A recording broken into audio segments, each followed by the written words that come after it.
All right, we're going to go ahead and get started. Thank you everyone for joining us. My name is Andrea Kraus. I'm the Community Development Manager at Zeitgeist Center for Arts and Community. Appreciate your attendance here for this conversation about transportation through life's transitions with experts from Dementia Friendly Duluth, Duluth Aging Support, Arrowhead Area Agency on Aging, and St. Luke's Driver Rehabilitation Program. This event is part of Zeitgeist's annual Bus Bike Walk Month. We start our events with the acknowledgement that Zeitgeist and the Twin Ports are built on land that was originally Anishinaabe-Aking and home to the Anishinaabe and Dakota people, the original stewards of this territory.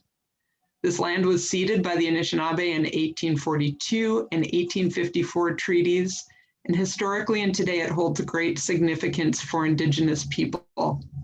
We're committed to uplifting the name of these lands and the community members from these nations who reside alongside us. This acknowledgement sets us up for today's discussion about how we can mindfully create communities and systems that support citizens at all stages of life and are welcoming, safe, and accessible for all, which is at the core of Bus Bike Walk Month events. I'd encourage you to check out the full list of upcoming Bus Bike Walk activities on our webpage. We'll put the link in the chat box. And also a big thank you to the event sponsors shown on the screen here, who, along with a team of volunteers and active transportation committee members, and especially Stevie Twining, who's doing so much for all of these events, are making it all possible. So it's my pleasure to introduce today's presenters, Shar Johnson with Dementia Friendly Duluth and the Victory Chorus, and Ann Forrest Clark with St. Luke's Driver Rehabilitation Program, along with support on this presentation from Kirsten Cruikshank and Mimi Stender. I want to thank you all for being here today. As a note, we will be monitoring the chat for any questions that folks have, so please feel free to use that if something comes up during the presentation. And we will hold those questions and bring them forward to our presenters at an appropriate time. Shar and Ann, I'm going to turn it over to you. Okay, great. Hi, my name is Shar Johnson, and as Andrea mentioned, I'm with Dementia Friendly Duluth and the Victory Chorus. And if we can get this, I don't have slides up for here. I'm going to share the slide screen here. Okay, great. Okay. So we're going to be talking a little bit today just about how transportation is affected as we go through our life's transitions. And joining me today as a presenter is Ann, as Andrea said, but strong support has come from Mimi Stender, who is the Executive Director of Duluth Aging Support, a great resource for everything to do with aging, not just specifically with dementia. And of course, Kirsten Cruikshank from our Quad A up here. She's a great grants manager, but has a special interest in transportation. So, and our host, of course, Andrea, who's done a great job and a newer addition to our committee. Next slide, please. So we're going to be talking a little bit about how Dementia Friendly Duluth actually came to fruition. What is transportation's role in a livable community for people who are aging? Why does it matter to us at all as people who are community-minded members? We're going to move on then to talk specifically about dementia and driving retirement considerations, and what unique transportation needs people with dementia, people living with dementia may have. And then finally, a call to action. How can you as a community member actually participate and make this a better community for all of us? Next slide, please. So Dementia Friendly Duluth was actually established in 2016. It is funded by the Victory Fund, and it grew from the Act on Alzheimer's movement. I love our mission statement. We're growing a community that's kind to all minds. So we're looking at the whole of people and trying to make it better for everybody, improve quality of life. Next slide, please. So that leads us into the subcommittees. From Dementia Friendly Duluth, we have a collaborative, which is a group of individuals who work together on issues common to people living with dementia, that's comprised of community members and professionals trying to navigate the waters of dementia for people. We have a subcommittee, the Transportation Committee, which is what you see here today represented, who work specifically on those unique transportation needs for people living with dementia. And next slide, please. So let's take a look at what's happening in the from the Alzheimer's Association's perspective in 2021. And I'm just going to start really at the top of this slide and just make a brief reference to the fact that people who are from different ethnic groups, so Black Americans, Native Americans, Asian Americans, and Latino or Hispanic Americans, tend to not get the treatment early on that they may require. So they are later into treatment often for any type of a dementing illness. So just kind of bear that in mind as we go through and as we try as a country to work towards more equality and equity in our nation. But today's statistics say that 1 in 3 older Americans will die having a dementing illness of some nature, so Alzheimer's disease or some other type of dementia. More than 6 million people today in the United States alone are living with this disease or something associated with it. And I want everybody to kind of put this in your mind and think about this statistic as I move forward in the slides. Deaths from Alzheimer's disease and related dementias increased 16% during the COVID pandemic. So that's an important statistic to bear in mind as we move into what makes a community livable. Over 11 million people today are caring for somebody who is living with Alzheimer's disease or some other form of dementia. Would you go forward, please? So while deaths from other diseases that plague our world are decreasing, for instance, heart disease has decreased, deaths have decreased by 7%. Deaths from Alzheimer's disease and related dementias have actually increased by 145%. That's a huge, huge jump.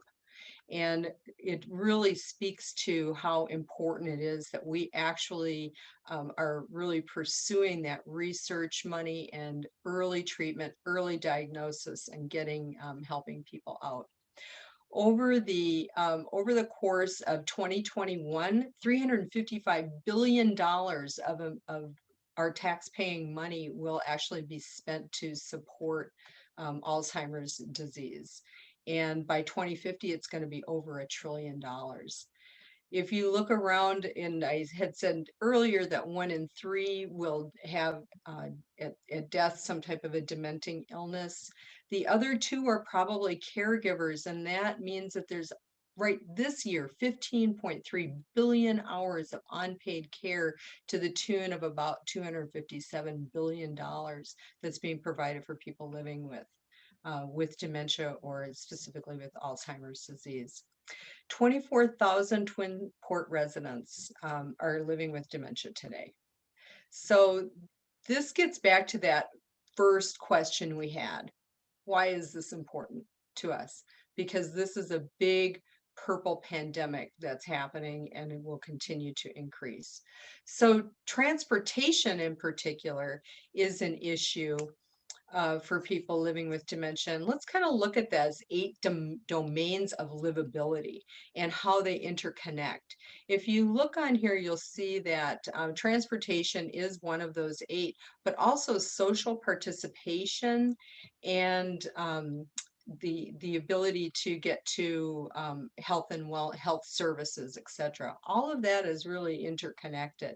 And if we think about that statistic of 16% of an increase in death through the pandemic, we can certainly see that that this is a significant problem, and we need to get people hooked up into transportation in order to make this to decrease that social isolation and increase their ability to get to healthcare services.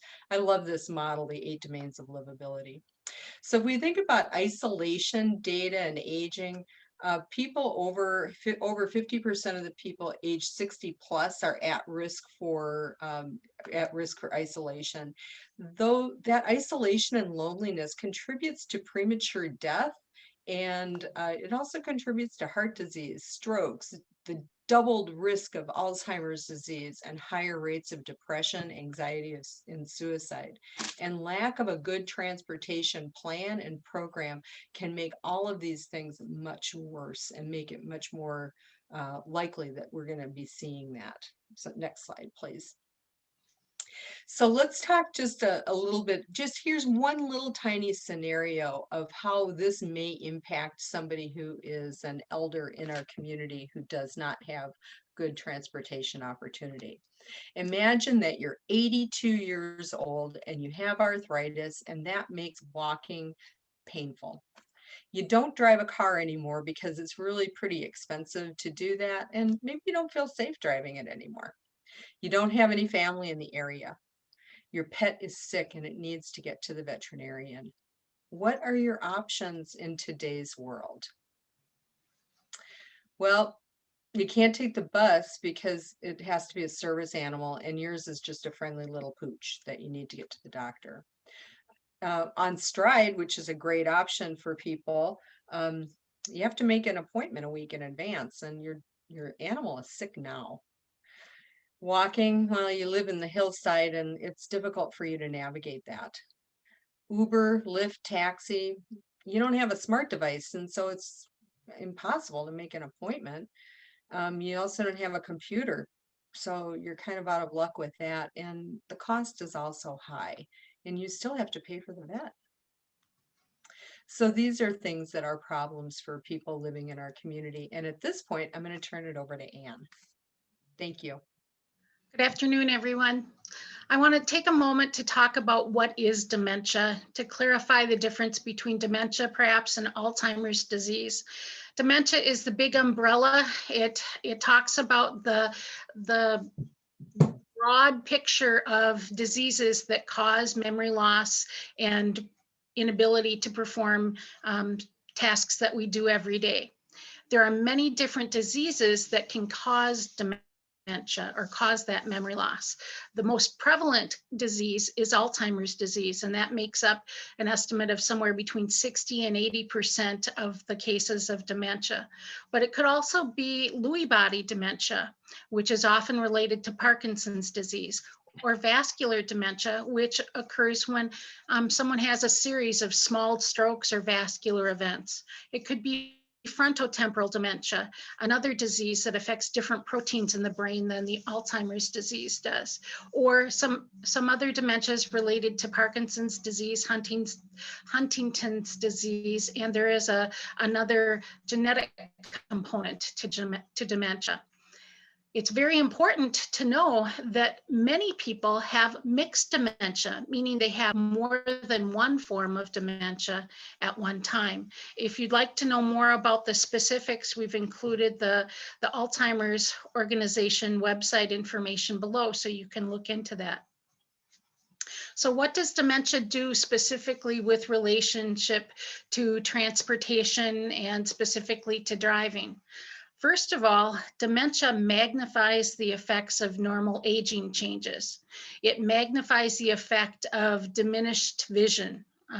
Our sharpness of vision reduces because our lenses are aging and they're not able to focus on the target. They aren't able to handle the bright light. It can also significantly affect our awareness of the peripheral world around us, especially in Alzheimer's disease. It reduces our ability to process information quickly that's coming at us. It can affect our attention, our ability to keep our eyes on the road and aware of where we're going and what we're doing, and dementia can affect our balance.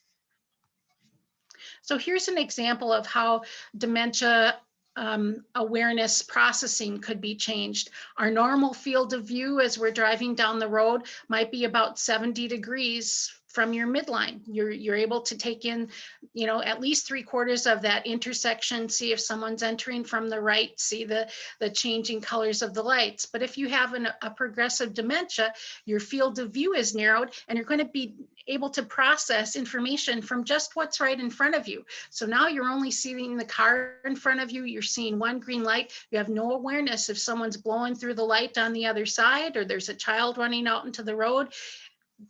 The field of view can diminish greatly with the dementia process. Dementia also slows our ability to scan, and it makes our scanning skills less organized. So the picture representation here shows on the left, a person with dementia looks like 1, 2, 3, 4, 5, 6 scan points that they're able to look at in a short frame of time, versus someone who has normal scanning ability, who is taking in 3 times as much information and able to process and respond to that information.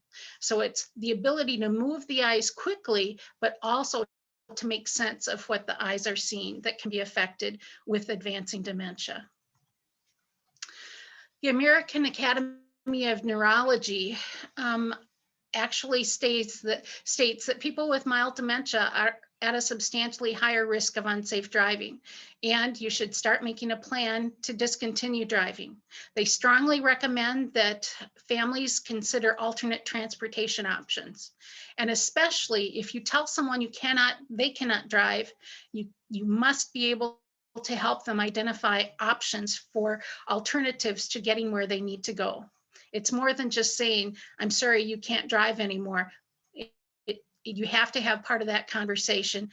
Let's figure out how you're going to get to where you need to be.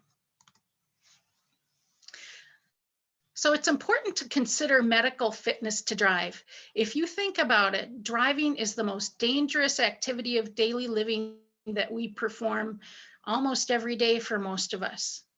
When we are driving, we are usually alone, so we're not getting regular feedback on our driving, so we don't realize that our skills may be slipping. And it's very human of us to kind of come up with excuses for why we might get a ticket or why a crash might occur. We want to lay that blame on someone else. It couldn't be my skills that are declining.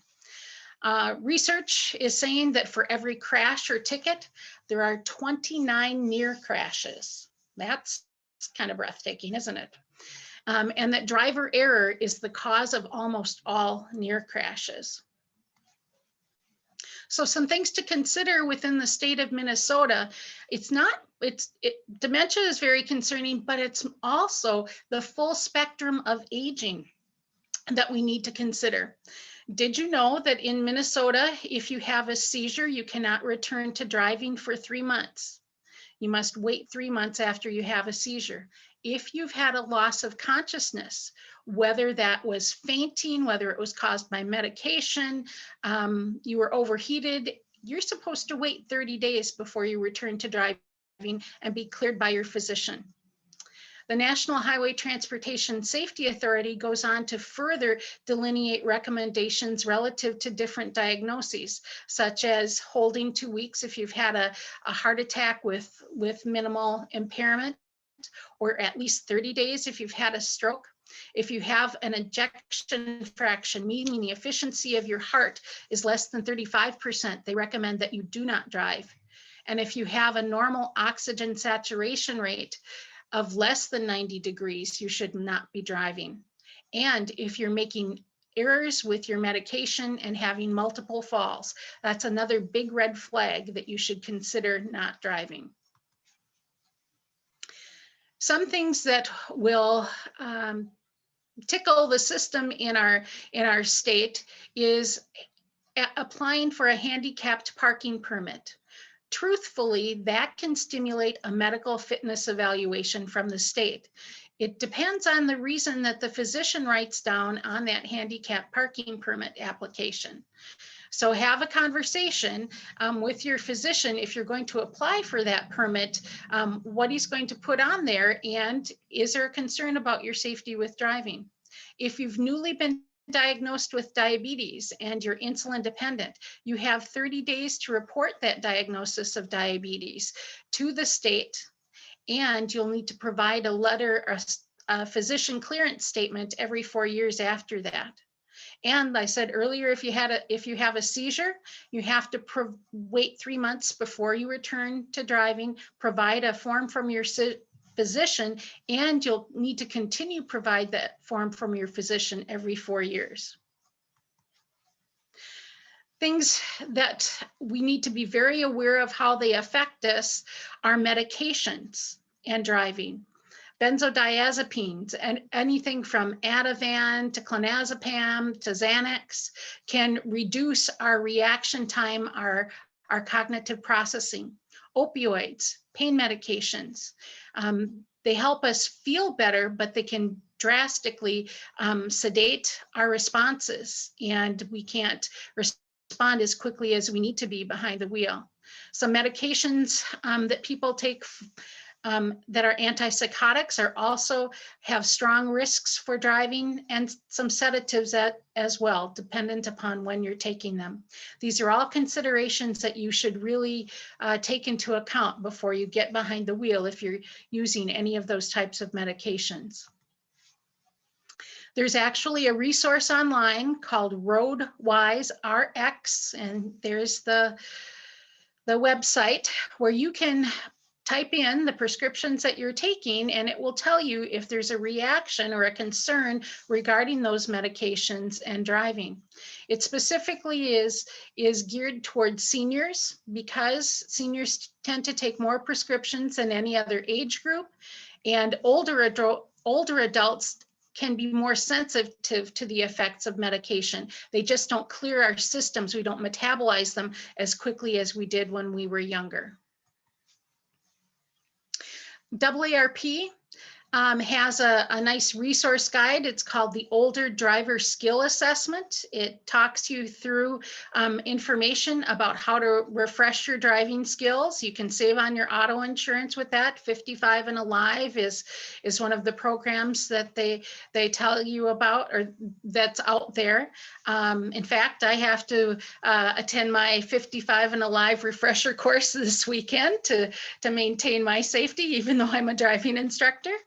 But it really gives some good information about how you should be properly seated in your vehicle, how to maintain proper distance between yourself and people in front of you. It's a good course to take, and information is available for where classes are being offered on the website below.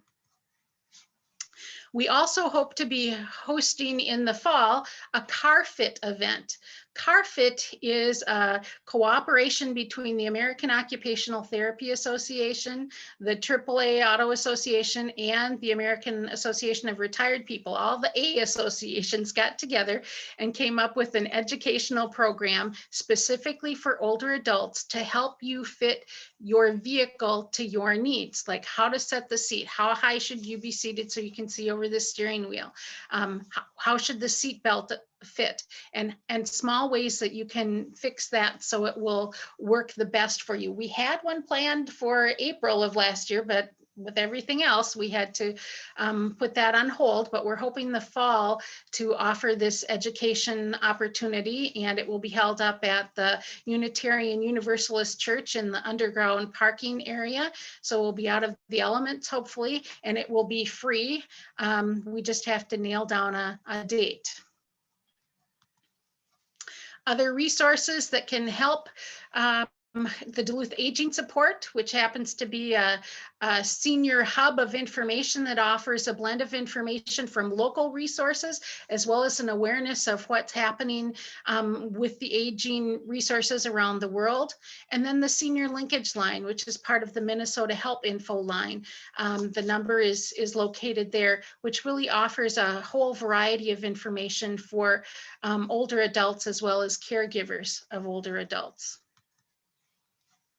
Through the University of Florida and Western Ontario University, there's an actual fitness to drive screening measure that can be completed. This would be a a loved one, a caregiver for someone with dementia, going online and doing a small assessment of that person's driving skills and getting an answer at the conclusion of whether you should be concerned or not about the driving skills, and what would be recommendations. And that's free at that Fitness to Drive screening. The Hartford Association, the insurance company, has 2 very good publications out there that are free to anyone who requests them. The first one is called Family Conversations with Older Drivers. It really talks about how to start having the conversation with loved ones to determine it might be time to make other plans other than driving. There's a nice worksheet in there called Getting There that actually breaks down the cost of what it is to own a car versus how many taxi rides you could have. They also have an alternative transportation worksheet that helps you identify alternative transportation resources. And the other booklet the Hartford Association has is called At the Crossroads.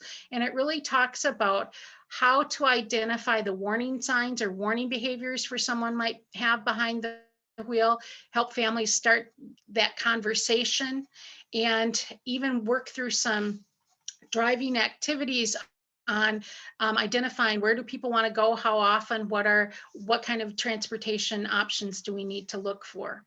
Again, those are our free publications through the Hartford Association. And lastly, remember I said that it's very important that if you're telling someone, hey, it's time you should stop driving, but you definitely also have to help them identify supports or ways that they can get around. Having the discussion about discontinuing driving there's no easy answer and no exact right way. You have to start that discussion early, and it definitely should involve the individual with dementia. It shouldn't be a big secret to them. They should be in on the conversation. The family shouldn't be planning this behind their back. You might even want to consider a medical evaluation if the situation becomes very tense for family members, so it takes the burden away from the family to have that discussion. If you do consider a driving evaluation, that's where you would want to see an occupational therapist who's a driver rehabilitation specialist. And that would be an occupational therapist that does clinical driving skills evaluations. Maybe they do behind the wheel evaluations. It can make recommendations for vehicle adaptations and give driving lessons, as well as help support driving retirement. A clinical skills evaluation is an occupational therapy assessment.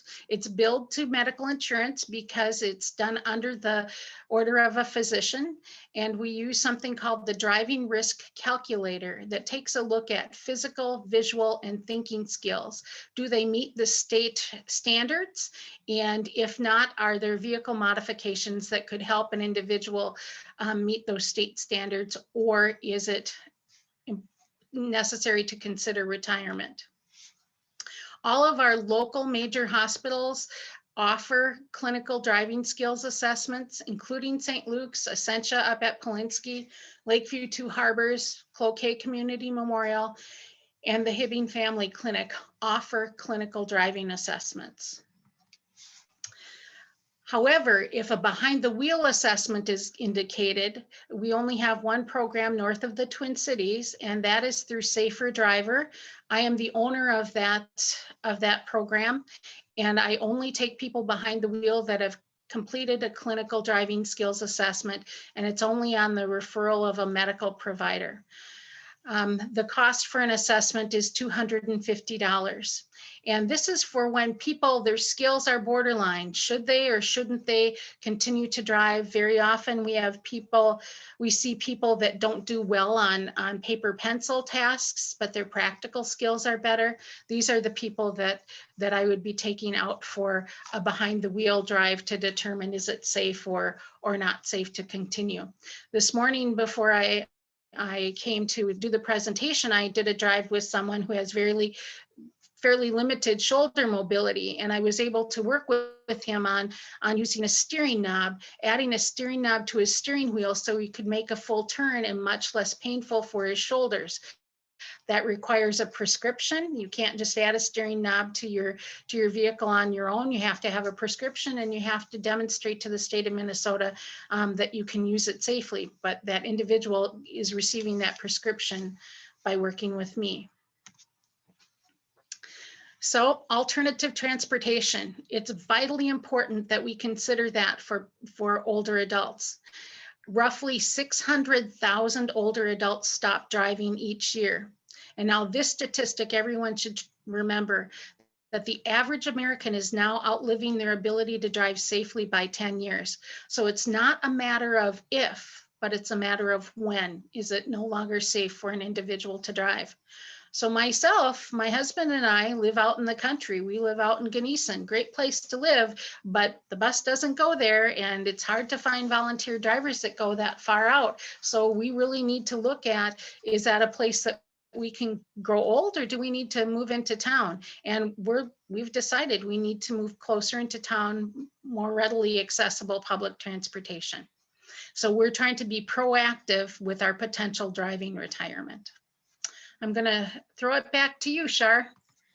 Okay, thank you so much. That was great information. And it's really a startling statistic to realize that people are driving 10 years past the time when they really should be. And something that we really need to be keeping in mind as we're developing these more age-friendly communities across our nation. So what do seniors really need? Well, their needs are different than younger people. So it needs to be available on demand, something that, you know, so if I can get my animal to the vet in a short order of time. It needs to be a door-to-door service versus a curb-to-curb. So instead of just dropping me off outside of the hospital, somebody is actually bringing me in and up to my appointment, make sure that I get to the correct place. A fixed route really doesn't work because there's lots of different places that people need to go. So it needs to be more flexible, accessible by phone instead of just computer or smartphone. So accessible by a real old-fashioned landline that probably many of us don't even have in our homes anymore. It has to be reasonably priced and physically accessible. So many people who are aging have also developed some issues getting in and out of certain types of vehicles, or getting their seatbelts fastened, or maybe they have maybe they're in a wheelchair. So it has to be accessible. Next slide, please. The people living with dementia in our community need additional support because they may not be able to track their ordered transportation. So somebody needs to kind of help them keep track of that.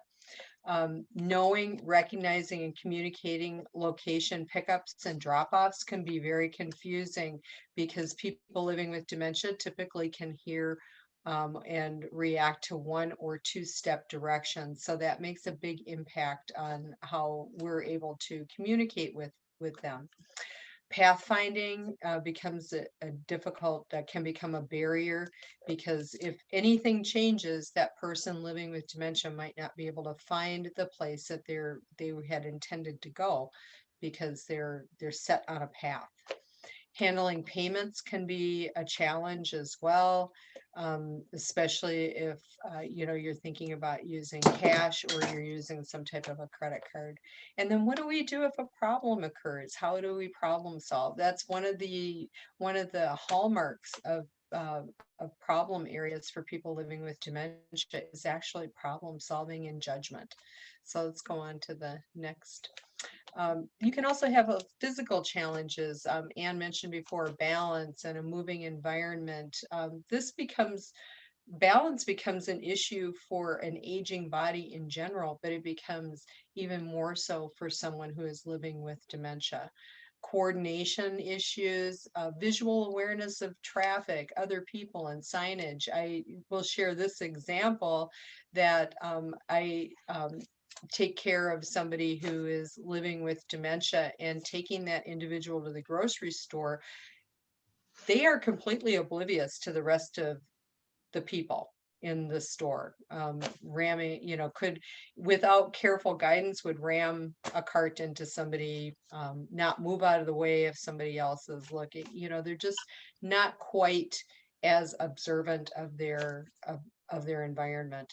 And then visual skills really diminish in low level light areas. That's true of all of us as we age, but it becomes exacerbated with somebody living with dementia. Next slide, please. So it's really important to ensure that older drivers stay safe for as long as it's possible. We have great programs out there. You think of what some of the things that Anne was talking about, helping people learn how to adapt their vehicle, helping people learn how to change their body positions, or how to be a safer driver at any age. We also do need to make sure that alternatives are available, and we can't just take the keys away and tell somebody, well, now you're going to take the bus, because that might not be a viable alternative for them. We have to work with people and talk to people about these alternatives that are available to them and help them find them and get that set up. Caregivers need to be informed right away as, what are the transportation services available and how can we actually address those needs. Transportation is the number one reason that people are calling an elder care locator for information and assistance. Next. So it's not just access for seeing friends to reduce that loneliness and risk of isolation, but it's also equally important things like healthcare. How do I buy my food? How do I take care of my pet? How do I do my business and my banking? All of those things, people are dependent upon transportation, and if they've been, or upon transit, and if they have been independent their whole lives and driving, they may not know how to negotiate all of these changes and what they can do instead. Next slide, please. So public transit is much more viable, as Anne mentioned, in cities than it is out in a rural community, but those city sites have very fixed routes and schedules as well. In rural and suburban communities where a lot of elders live, transit might be limited or non-existent. Even on the outskirts of town, and I live a lot further out of town, if there comes a time when my husband and I need regular transportation that we cannot do ourselves, we would have no choice but to move, because there's nothing for us 40 miles north of Duluth. Community transportation options create creative solutions to fill in those gaps. And so we'll look at a couple of those as we go forward in the slide, please. So Stride does a curb-to-curb service, and it is a division of the Duluth Transit Authority. You can also use Dial-A-Ride, which is Arrowhead Transit curb-to-curb, providing service in rural Arrowhead communities. The volunteer driving program that is operated by Well Arrowhead is a great option for elders who need a little bit of additional help and would benefit from that one-to-one. And then rideshare options, transportation for a fee or on contract. Next, please. Volunteer driver programs are increasingly important in our area, certainly probably across the entire United States. Volunteers provide a whopping 400,000 hours of driving services per year, making about 429 trips a month.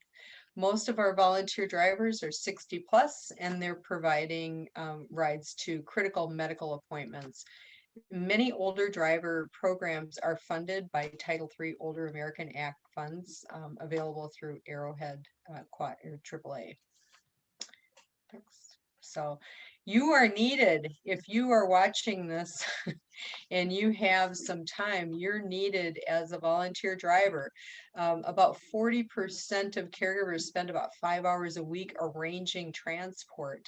So a 2018 survey, according to a 2018 survey, So you're needed if you're able to do that, and you don't have to be over 60. You can be under 60 and still do it if you have the time. So here's your call to action. Nonprofit providers of supports and services to older adults living in Duluth, Hermantown, Proctor, and Superior. That's your Age Well Arrowhead. They have the goal of supporting seniors' desires to live well at home. They do transportation to medical and non-medical appointments for older adults living in remote and underserved locations. Demand is increasingly on the rise. Unfortunately, the number of volunteers is dwindling. So we need to reverse that and get more people out there to help with that volunteer driving. Groceries to go shopping is available Wednesdays and Thursdays through Age Well Arrowhead. You can shop once a week or once a month or however often you like to, and they can accommodate a busy schedule. And there's the link down there. If you want to volunteer, you'll get a great big hug and a thank you from them, probably virtual at this point, but it'll be, you'll do a background check. These are, they're very thorough to make sure that the people going out to provide these services are safe to do so. Next slide, please. Here's our Meals on Wheels. This is, this service not only provides food, but it provides food for the soul as well, because oftentimes these are the only people that a person living at home gets to see is the person who delivers their meal. It's supported by AEOA, which is the Arrowhead Economic Opportunity Agency.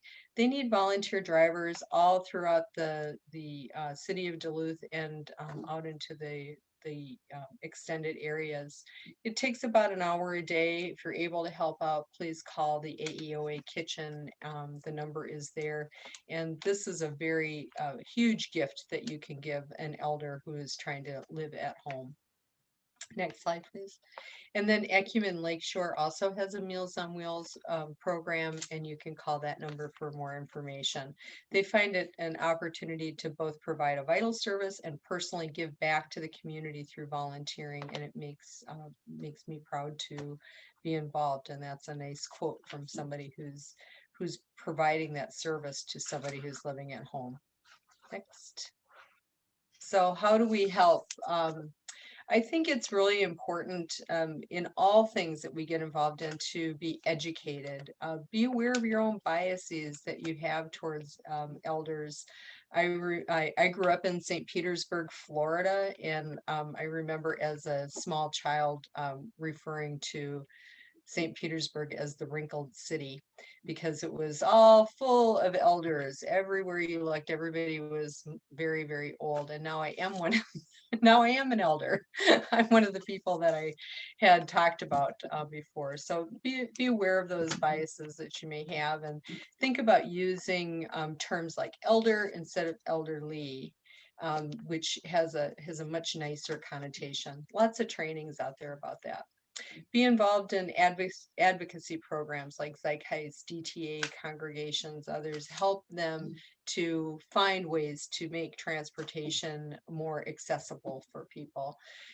Think about volunteering. If you have the time, please think about giving that time to volunteering to help our elders stay home safe and be engaged in our community. And think about Meals on Wheels as well. And help us all build an age-friendly community. Think about those 8 domains that we talked about before and how they're so interrelated, and many of them connected right back to transportation. Next slide, please. An age-friendly community and state. Right before the pandemic hit, Governor Walz signed Executive Order 19-38. Aging is a reality that we will all face, whether it's our parents and grandparents, our friends, our neighbors, or ourselves, said Governor Walz.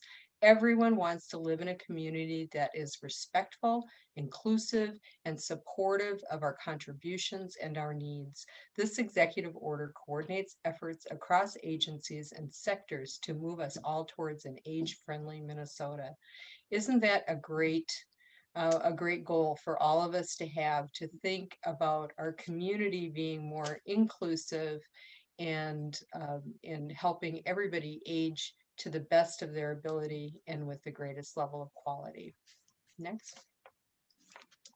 So we do thank you so much for attending, and we would address any questions that may have come up during the presentation. I want to especially thank Ann Forrest Clark, who did so much of the work on this presentation to make it flow so nicely, and did a great job as usual. Thanks. A couple questions did come to me. So the first one I'll address to Ann.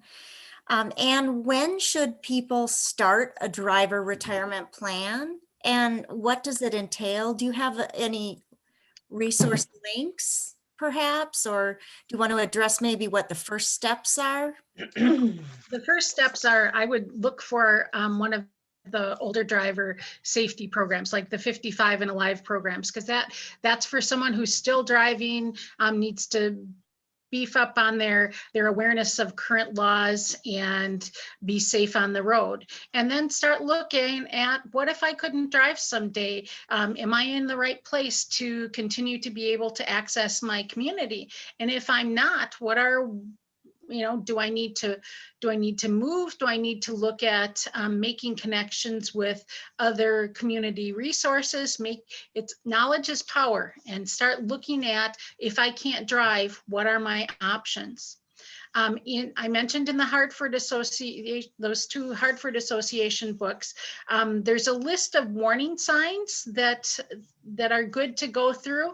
One of the questions might be, do stop signs or people appear to pop out of nowhere? You're not anticipating them, and all of a sudden they're there in front of you. That's an indicator that perhaps your vision is declining, your peripheral awareness isn't what it used to be.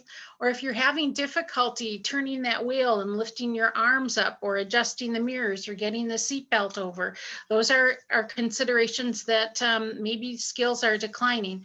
One of the hallmark tests are, can you walk a block without stopping? If you can't, that's an indication that your lower body skills, being able to move quickly from the gas to the brake, might be diminishing, and need to have a conversation with your physician about, do you need an exercise program? Do you have appropriate medication for whatever condition is causing you to have diminished ability to walk? I'd start with the 55 Alive driving course and get the Hartford Association books, and take a look at a personal inventory of, if I couldn't drive, what are my options where I'm living now? Thank you for that. And I know links to the resources that you did just suggest are included in our chat if any attendees want to look at that.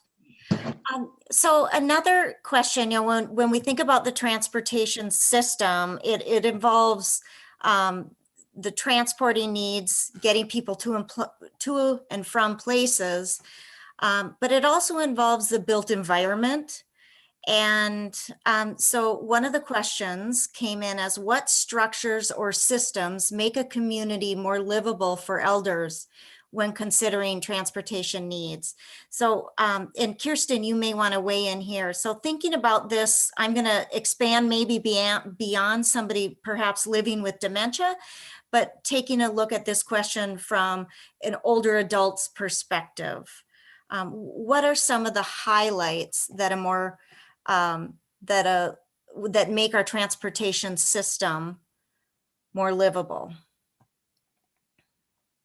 If I were to answer the question briefly, it really starts with kind of the coordination of housing and transportation and the outdoor spaces. And those are the three domains of an age-friendly community that we really need to look at. And it starts from a planning perspective, of course, to look if new housing is being developed or being renovated. It's important to look at where it is in relation to grocery stores and hospitals and clinics, so that transportation doesn't become a barrier for people who live there to accessing what they need. And then in terms of, in addition to transportation, it's looking at sidewalks and walkways and safety, street crossings and building friendly infrastructure.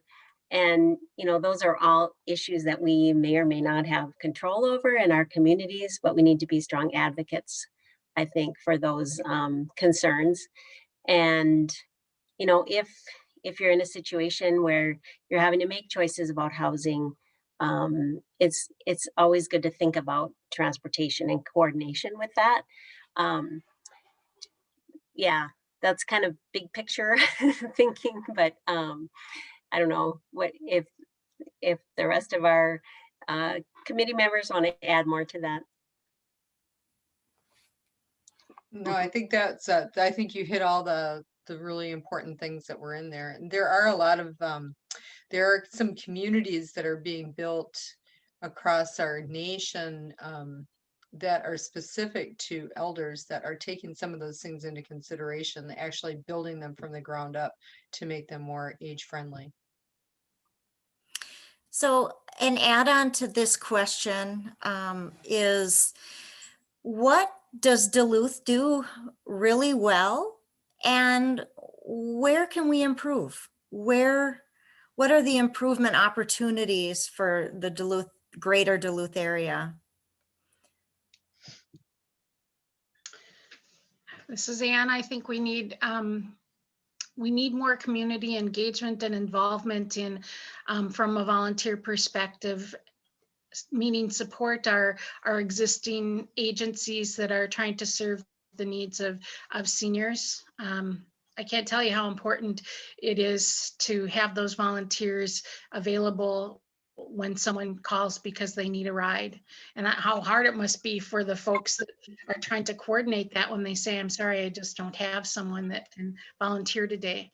I think we really need to support the good agencies that we have currently trying to do the work, and then look at what do we need to build out from that so that we can continue to support that need.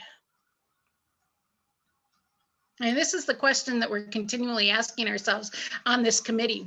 What can we do in the transportation committee of the Dementia Friendly Duluth collaboration to help improve transportation for seniors? What can we do? And it's a hard one. Yeah, I know a lot of committees and coalitions have looked at walkability and have looked at the built environment for years. And I think that's so important for older adults. And I think some of the issues that people maybe 60 years and younger experience when trying to walk to or from the store or a friend's house or family members, it may be exacerbated for older adults. So I think it's really important that when we're thinking about the transportation system, whether it's the infrastructure or the transportation service providers or whatever, to think about our older adults living in community need a healthy transportation system in order to thrive, and it dramatically impacts their health. So that's just kind of one point that I wanted to make, and I think that's important. I'd love to ask others to please send messages through the chat if you have any additional questions. This is Andrea, and I see that James Gittmeyer has his hand up. Would we be able to unmute him so we can hear his questions or comments? Andrea, thank you. Mimi, thank you. I just wanted to mention that I'm a transportation planner here in the Duluth Superior region, and we are actually just finishing our major update to the region's pedestrian plan. We do all the transportation planning in the urban area here, and so it's I will make sure I get a link out to the folks here so you can take a look at it. But it just has it is taking a rethinking of how we look at it and plan and design our system, our pedestrian system. with that lens of what are the needs. You hear it phrased in a lot of different ways. There's a big one about like, does our system allow for a person that's 8 years old and 80 years old to be able to get around comfortably, conveniently? And if it isn't, then there's something wrong with the system. And I would say our system, transportation system in Duluth and Superior, does not allow an 8-year-old and 80-year-old to get around. It is not safe for them. It is not designed for them. And this pedestrian plan, while it won't cure all, is addressing that issue. But I would just add one point that as we even just try to put in sidewalks where we don't have sidewalks, we get fierce resistance. And I'll just give you one example right now, that Morris Thomas Road up in the Piedmont neighborhood is being reconstructed. And there is an active debate of, do we put in a sidewalk with a boulevard is separating it from the street? Do we put a sidewalk on both sides? Like those are real debates. And from a staff perspective, it's like, that's a no-brainer. But how those residents that live on Morris Thomas Road will take a sidewalk that doesn't exist today, it is a political nightmare to go through those processes. And they will fight, those residents who will probably need the sidewalk in 10 years or more or less will fight it as it's the end of the world. And we have an incredibly difficult time building really great pedestrian infrastructure because of political resistance. And it's not the politicians, they're really, for the most part, all are on board on this. It's the neighborhood citizen resistance to building anything that could possibly make it more difficult to drive. And that actually is the impasse that we are at right now today. And it's not just in Duluth, but it's in the US as a country. We are really struggling with that impasse. So I just wanted to make that, it's not, advocacy is really important. So I'm glad Mimi had mentioned that. We need advocacy. We need these different voices to help us, because these fights, the resistance is enormous. So anyway, I'll leave it at that. And thank you for letting me have a chance to speak. Thank you, James. I'm so glad you did. I have attended some of those neighborhood meetings, and I understand the challenges. A lot of times the residents' perspective is what's right out in front of them, and they don't want to perhaps take on the extra burden of having to shovel, and change is hard. And there's a lot of issues at play. So the more we can engage and have productive discussions, the more success we can have over time and in changing the transportation system, I hope, and pedestrian accessibility. I do not see any other questions at this point. I had one more point I wanted to make, and that is to dispel the myth that many older adults live in care facilities or in senior housing type facilities. And especially people think that people living with dementia, sometimes they automatically assume that they're living in a care facility. And 97% of older adults live in community. So these are our neighbors. These are, perhaps somebody you haven't seen for a long time is homebound because they don't have the transportation accessibility that those of us who are out and about do. So, I just wanted to sort of end with that final message of how important the transportation system is. Mm-hmm. And Anne and Shar, you did a great job. Thank you so much. Thank you so much to Zeitgeist, Andrea and Stevie. Thank you. Kirsten, thank you. And did anyone else want to close it out? Andrea, perhaps? Sure. Great to be here with you all. I just want to toss out one final mention to an invitation to join us on Friday, June 4th or Saturday, June 5th at the corner of Arlington and Central Entrance, where we'll be doing a Better Central Entrance event as part of Bus Bike Walk Week. That link was shared earlier. There will be a walking audit of that street and a chance for folks to weigh in on what a redesign reconstruction could include for that area. So we'd love to have your input and voices at that. And there will be fun too. We'll have food trucks and some arts vendors and music and a kids play area. So please join us. And we'll make this a video of this presentation available as well to anybody who wants to watch it again or share it with others who might not have been able to be here. So thanks so much for all who attended and to those who presented today. Appreciate the conversation. Thank you. More than welcome. This was nice.